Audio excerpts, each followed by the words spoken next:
got up and I beat those odds. That's understood. It was always me versus me. It was never me versus you, and now I'm good. Wake up and I do my part. Wake up and I do my job just how I should. It was always me versus me. It was never me versus you. Misunderstood. Get up, had to beat those odds. Got up and I beat those odds. That's understood. It was always me versus me. It was never me versus you, and now I'm good. Wake up and I do my part. Wake up and I do my job just how I should. I feel it all. I feel it all. I love my soul. I need a spot. I need a spot. I need some fun. What is going on, guys? Welcome back to the channel. Another day, another Coyote direct car getting picked up. We're actually headed to get in alignment this morning because Eric's on his way to get the car. So I planned to do it yesterday, but as you guys saw on the little startup video, we actually did an exhaust further back on Eric's. Excuse me.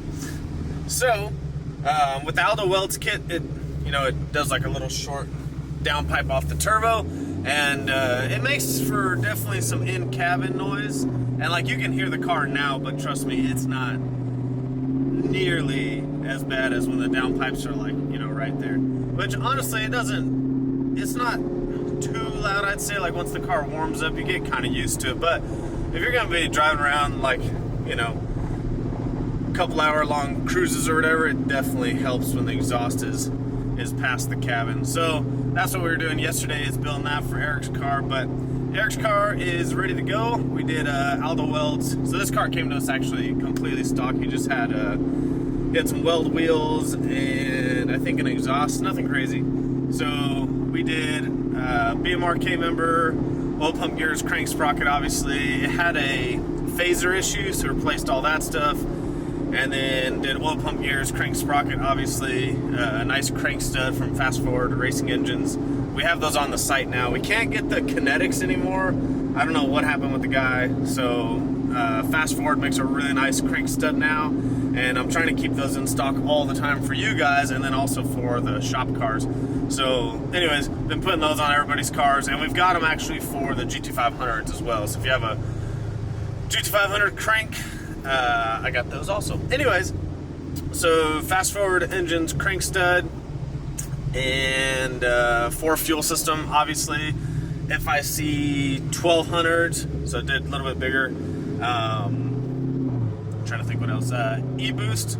So it's just, like I said, this is Eric's little street car. If you guys don't know, Eric races X275. He's actually won an X275 championship. They have a Fox body, and then they also have, I think it's like a 67 Mustang that Larry Jeffers just built. So if you guys go to Larry Jeffers' channel, if you don't know who Larry Jeffers is, I don't know who you are. But if you go to their channel on YouTube, they just posted the video on Eric's 67 Mustang for him and his dad. It's probably one of the most badass builds I've seen in a long time. It's very impressive. Small block Ford, Pro Charger. I think they plan to do some no-time stuff with it, and then X275 with it eventually. I don't know. Anyways, getting off track here. Aldo Welds twin kit, Precision 62, 66s on it, which is a really good turbo for a street-driven car. Like the spool is pretty much instant. I mean, there's not much lag at all. So yeah, 4 fuel system, injectors, e-boost, our vacuum block. We did do Aldo Welds catch can kit. We have our own catch can kit that we do, but the Aldo Welds one fits really well with his kit with the charge pipe right there. So we did that catch can.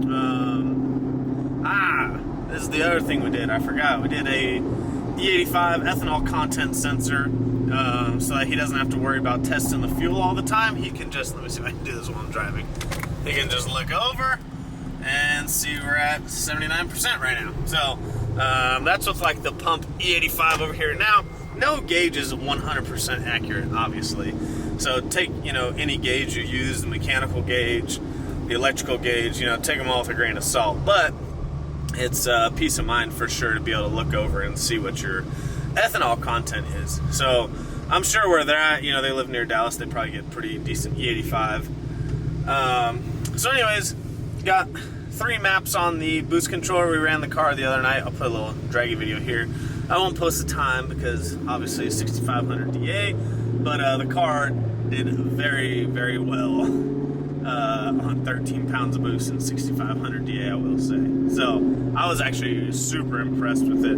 The Aldo Wells kit fit really well again because we did two Aldo Wells cars back to back at the same time. They're both white cars and they're both on Belaks wheels. So that was the other thing we did, is we did the Belaks 10 spoke, which is my favorite wheel right now. That thing is so sick. We did 17th in the front. He didn't want to run a spacer and do all that, so we did TBM brakes in the front. Came out really good. I'm sure there's some odds and ends that I'm missing, but yeah, this is Eric's kind of like little daily street car, have fun car, and this thing is freaking awesome. It's really badass. So pretty much got a setting, a 7-pound setting, which is pretty much gate pressure. That's the spring that's in the car right now, verified. And so on that, you know, he has a pump gas tune, so if in the winter or if he runs into a bind where he can't get E85 or something, he can just flash the pump gas tune through the RTD device and just leave it on 7 pounds of boost and it'll be fine. And then when he's on E85, I got a 12-pound setting and 15-pound setting, and then obviously he can go higher than that if he wants to, but that's, you know, pretty much what I got it set up for. So once he gets comfortable with the car and he feels ready, which is so fun. I mean, this guy's been like 420s in the 8th, which is crazy. But once he's just like, you know, it's still a different car. Everything reacts different. So once he gets some, you know, seat time in this car and plays with the boost controller, then he can turn up to, you know, 17, 18 pounds of boost.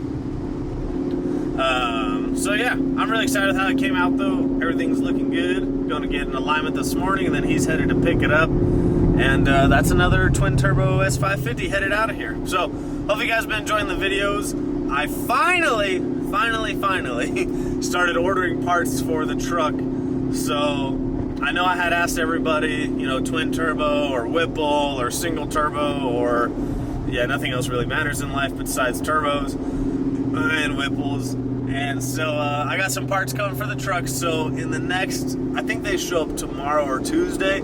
So I don't know if in the next video, but definitely the video after that. In the next couple videos, I'll be showing you guys what we're doing to the truck and all the parts we got for it. And I'm really excited to finally start that thing because the weather's about to start cooling off and I want to run some numbers with that truck. And it's 2-wheel drive, so I want to prove some stuff with that truck as well. It's going to be a challenge for sure, but we got some good people in our corner, and yeah, it's all about testing and trying different things. So I definitely, the stuff that I did order for the truck is definitely different than I would normally do. I will say that.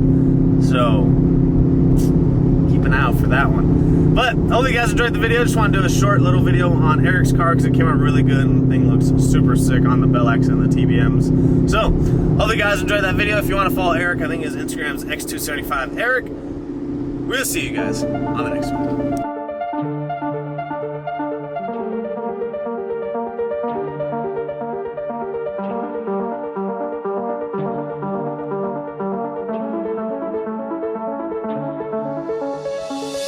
It was always me versus me. It was never me versus you. Misunderstood. Get up, had to beat those eyes. Got up and I beat those eyes. It's understood. It was always me versus me. It was never me versus you. And now I'm good. Wake up and I do my part. Wake up and I do my job. Just how I should. It was a